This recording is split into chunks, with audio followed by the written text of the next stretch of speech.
outside. It's summer. Woo! You've got Brent Blogs here on narration and the lovely Inkeater providing us with illustrations. Now, aside from being awesome people and relatively obscure YouTube entertainers, Inkeater and I have something else in common. We love people watching. Now, the art of people watching is when you sit back and just observe human behavior from a distance so that your subject doesn't know they're being watched. And if you give it a try, you'll find out that most people are just plain fucking weird. And yes, I'm talking about you. You, the viewer. Inkeater and I have been watching you, and we know what you're like when no one else is looking. For starters, you're incredibly insecure. When you think no one is watching, you take every opportunity to check yourself out. Whether it's a mirror in an elevator at work, a reflection in a glass window that you pass by, or even just peeking over your own shoulder to see what your ass looks like in those new jeans, you're always thinking about you. And do you know why you spend so much time obsessing over your appearance?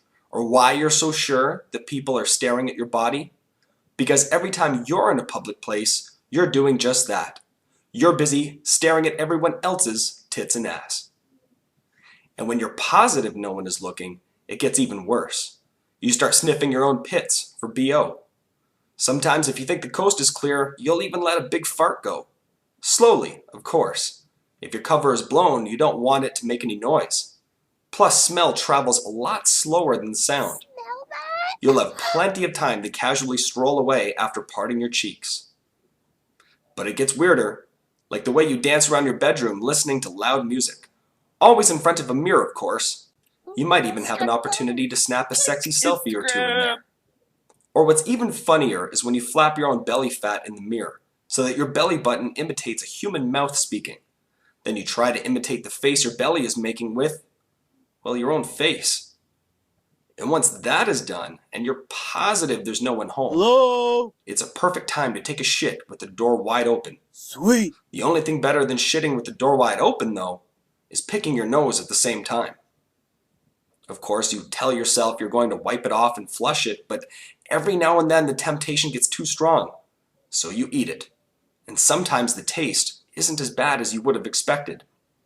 Finally, because you're certain no one is watching, you turn on your favorite television show of all time, Glee. After all, you've already watched your hidden collection of High School Musical DVDs at least 9 dozen times. Following Glee, you switch to the evening news and hear a Chinese man speaking to a reporter in a heavy accent. And because you're all alone and there's no one there to judge, you mime every word of broken English that comes out of his mouth with a hand puppet. You're actually kind of a racist douchebag when you think no one is around to judge you. But that's okay. We're in the business of people watching, not people judging.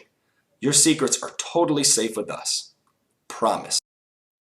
Brent thought this was his show. It's actually the He-Man show. You thought you wouldn't find me. Dun dun.